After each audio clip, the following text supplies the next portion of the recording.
Welcome back to my channel. I am Tiffany Elizabeth, and in today's video I am going to be doing a taco mukbang, and I'm going to talk to you guys about what happened to me over the weekend. First and foremost, let me start off by showing y'all my food. I got these tacos from a taco truck, and you can order different types of tacos, but this is what it looks like, and they have onions, cilantro. I got chicken. It comes with like this little green salsa. It's really spicy. I think they make it in-house, and then they give you like lime and all that stuff. This is a really bad combination. I heard that when you're pregnant, you're not supposed to drink coffee because of the caffeine, but I do not drink coffee every single day. It's literally once in a blue moon, and when I do drink coffee, it's not a whole lot. So I got this iced coffee from 7-Eleven because I love 7-Eleven's iced coffee. You might not, but I love their coffee. So I'm drinking coffee tonight. I don't care. I'll be alright.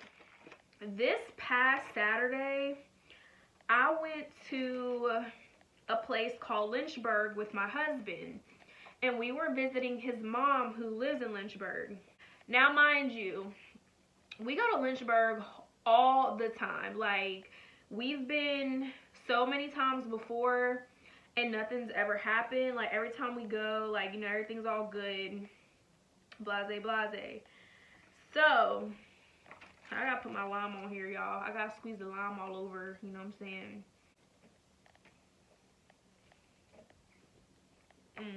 So anyways, this particular weekend that we went there, where she lives, it's like low-key. Like, it's really low-key. She lives like in a cut, so you can't even see where she lives like from the main road. So it's real ducked off or whatever, low-key. So when we got there, we parked the car or whatever. I didn't think nothing of it. I was just like, you know what? I don't really need to bring my whole purse inside the house. Like, I'm just going to bring my phone. So I left my purse on the floor of the car. I didn't even leave it all out in the open. I literally had it on the floor, laying down, and then I went in the house, just brought my phone. Everything's all good. When we pulled up to Lynchburg, it was already pretty late in the evening. We left by like 10 o'clock or something, so we were only there for like a few little hours. We get ready to leave, and we go back out to the car. I think it's like a 45-minute drive or something like that. I don't really remember, but it's like, I don't know, it's out the way a little bit. So like 15 minutes into the drive, I'm looking around, and I'm like, where's my purse? Like, you know what I'm saying? My brother-in-law was with us. He was sitting like in the back seat, and I think he was sleeping. So I'm like looking around the car, like looking on the floor, looking behind him by his feet where he's at. And mind you, my husband is literally driving. It's nighttime, and he's like helping me look for my purse while he's driving. And I'm just like, you drive, I'm gonna look for the purse. So we're looking everywhere for my purse, and I was like, you know what? The purse ain't in here, and I know for a fact I did not bring that purse in the house, y'all. I knew I didn't bring it in there, because I remember telling myself, no, I'm not even going to bring it. Like, I don't need to bring it. I called my husband's mom and was like, hey, did I leave a purse, like, anywhere by where I was sitting?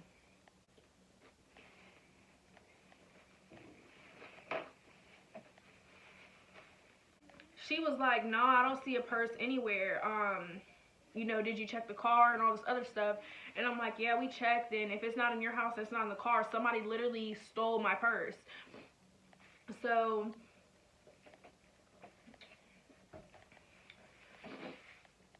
oh, it's getting spicy. My husband's car door was not locked. It's just something that I thought like wouldn't have happened. Someone went in my husband's car and stole my purse out the car. Yeah. And the thing about it is, we already know for a fact that it was like a homeless person or something, because like, no, if y'all like knew where she lived and the whole setup and everything, like no one else like could have took it. It had to have been like just a homeless person passing through the cut, through the alley, and went in the car and took it out looking for money or something. So we came to the conclusion that my purse was stolen out of his car.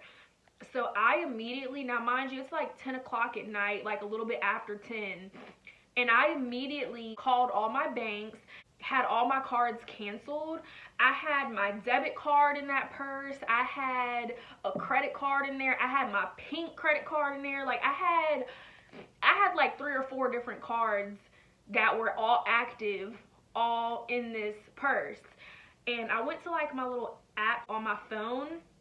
Thank God I brought my phone with me, because if they would have took my phone like that, it just would have been a wrap, y'all. Like it would have been. Luckily, they did not try to use my cards because all my money was still in my bank account and everything. I did not have any cash in my wallet, so I'm very thankful about that. I have an ID, like a state ID, and then I also have a driver's license photo ID. So that's like 2 different forms of ID. That was gone. The worst thing about it was the fact that my social security card, y'all, was in that purse. Why was my social security card in there? Like, why is that even? That's something that you do not need to have in your wallet, y'all. Like, if you have a social security card, it needs to be in your house.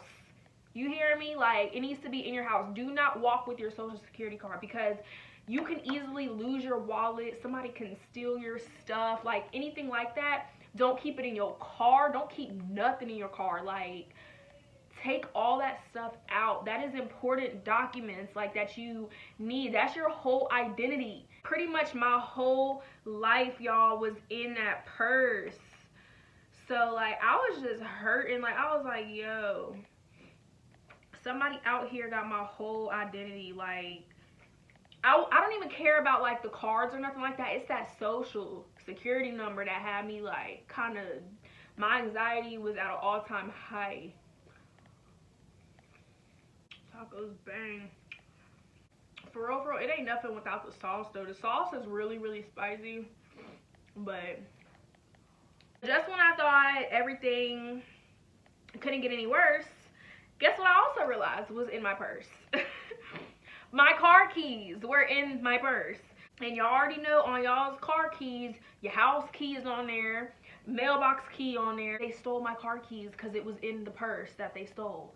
So I'm coming home, don't got no car keys to start my car.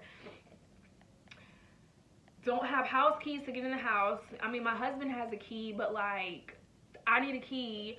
And it was just like, y'all, I just felt so defeated that it was, like, crazy. But I had to stay calm because, like, the point that I'm in my pregnancy right now, I cannot afford to be, like, stressing. I didn't freak out. I didn't, like, throw a fit. I didn't do anything. I was just like, you know what, God, I'm gonna just literally have to put this in your hands, because, like, this is beyond my control right now. So I'm gonna tell you what you need to do if your social security card or your social security number has been stolen or lost. If your social security number is ever lost or stolen, these are the steps that you need to take. And this is very, very important, guys. Like, this is your whole identity on the line, jeopardized.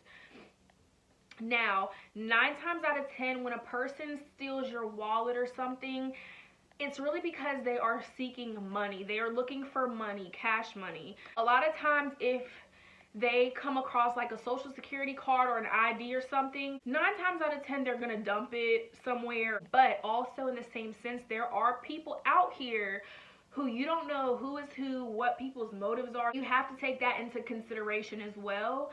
But looking at it from a positive outlook, in the event your social security number is lost or stolen, the very first thing that you need to do, and this is what I did, you need to immediately report it to your local police department or whatever city or state that you were in at the time it was stolen. So, for example, my wallet was stolen in Lynchburg, Virginia. So I contacted the Lynchburg Police Department because that's where it was stolen. They took some information down and that was really all they could pretty much do because there was no cameras around. There was like pretty much nothing. Second step, you need to try to contact a social security office. Since this happened to me on a Saturday and it was the weekend, the social security department was closed, so I had to wait until Monday to report to them that my social security number was stolen.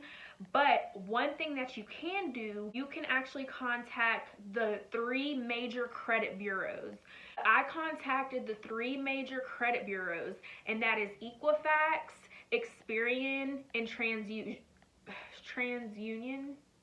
Is that what it is? Yeah, I think it's TransUnion. I gotta double check. I informed them that my social security number was stolen, and they advised me to put a freeze on my social security number. So this is something that I did not know that you were able to do, but you can actually put a freeze on your social security number so that way no one can make any major purchases, such as purchasing a house, purchasing something like a car, or you know what I mean, or opening up a major credit card under your name. So I was able to contact them and let them know it was stolen, so they at least know that.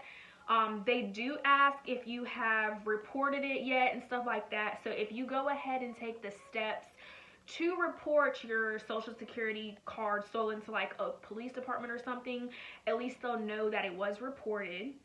They can put a freeze, like a temporary freeze, on your social security number. That way no one can try to open anything under your name, and if you need to open up something like and make a purchase, you can contact them and have your number temporarily unfreeze for like 24 hours or whatever the case, so that way you are not deprived of opening anything up when you need to.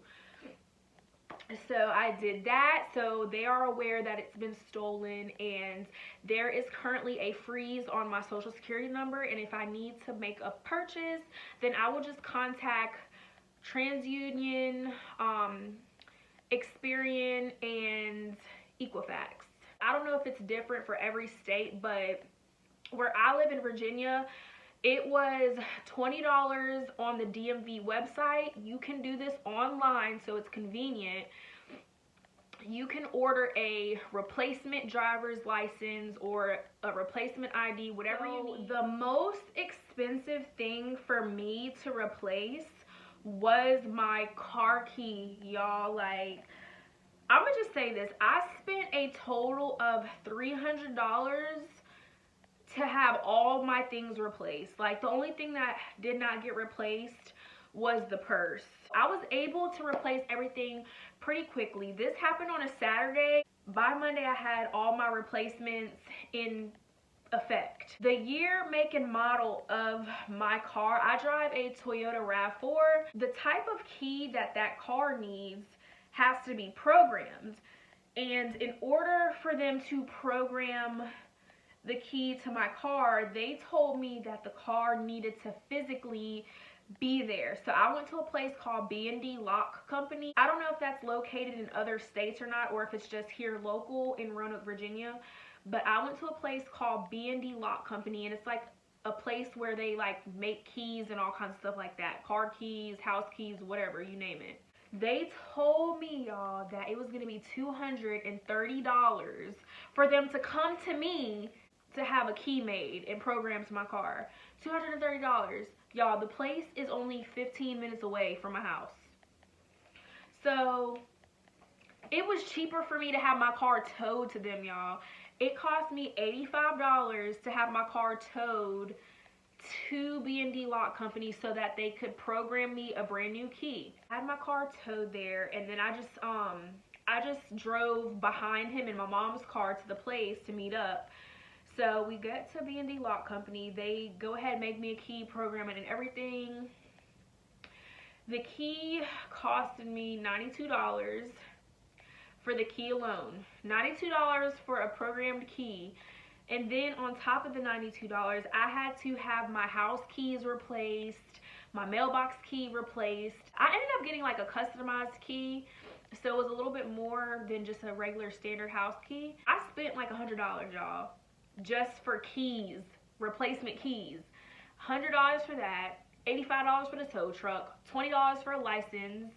Like, I had to spend so much money for everything to get replaced, y'all. Like, Social Security, if you go to their website, you can actually order a replacement Social Security card. So I went ahead and did that as well. So I'm waiting on my replacement Social Security card. Y'all, before I could even do all of this, before I could do any of this, luckily my bank will give you a temporary debit card until your actual debit card comes in the mail. So if it wasn't for them giving me a temporary debit card, I wouldn't even have money to do anything. I would have had to wait for my card to come in the mail, which takes like a week. So I would have had no car for a week. I would have had no money for a week, nothing. So luckily my bank was able to give me a temporary card so I could even afford to replace everything. And what makes it worse is when you go to the bank to get a temporary card, they need an ID, which I didn't have. So my advice to you guys is if you have a bank account, make sure that your ID is updated in their system. That was the only way they were able to even identify who I was. Having my Social Security wasn't good enough. They needed like a photo ID. And luckily they have a copy of my photo ID in their system. So that's how they were able to even identify who I was, to give me a temporary card and give me access to my money right away. Make sure that your information is updated every single year. I don't care if your license don't expire till 2-3 years down the road. Make sure that your stuff is always updated in your bank account for situations like this. Because if you can't be identified, then they can't do nothing for you. So because my car requires a special programmed key to be able to even run, they also needed my registration and they needed a photo ID, which I did not have. The only thing that saved me to be able to get a replacement car key off was, luckily my job, I have a work badge for my job and it has my picture on there and my first and last name on there. I had to use that as identification. If it was not for my work badge, I would not have had any type of photo ID to present to them to be able to have a key. Because like I said, it's really for your protection. You know what I'm saying? Anybody can go to a car dealership or anywhere and claim that they need this car key made, but they need to be able to make sure that you are the owner of that car, because it could be just anybody trying to get a key for your car to start your car and pull off. Always have backup everything. You know what I'm saying? Like, I really learned from this, and I feel like this can really help somebody else, because there are a lot of people out here who do walk around with their Social Security card every day. There are people out here who all they have is just one key to their house, one key to their car, one document for, you know what I'm saying, for everyday use, and there's no backup in case it gets lost or stolen. It ends up costing you more money in the long run, because then you're having to spend money that is unplanned. If I didn't have any money, I wouldn't even been able to replace anything. I would have had to wait till like my next check or something.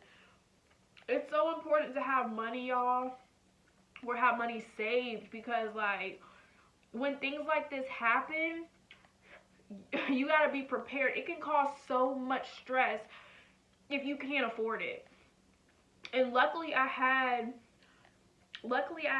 over $300 in my account to be able to handle everything like immediately. Like I said, this happened on Saturday, and I have all my replacements coming already this week. So I'm just like, I feel this is definitely a learning experience. I thank God, like, honestly, for allowing this to happen, because like it could have happened, you know what I'm saying, it could have just it probably could have been even worse, you know what I'm saying? Use this video as your warning. Let me be the example of what not to do. Like, I hope y'all learned something, because this is like really serious, valuable information. Not everyone is in a position to be able to instantly drop $300 and have all their things replaced immediately. Some people might have to wait a couple weeks to even get the money to be able to replace their things. So, you know, give this video a thumbs up, comment down below. I hope this was helpful to someone. I know my baby is loving this food right now. Thank you guys so much for watching, and I will see you in my next video.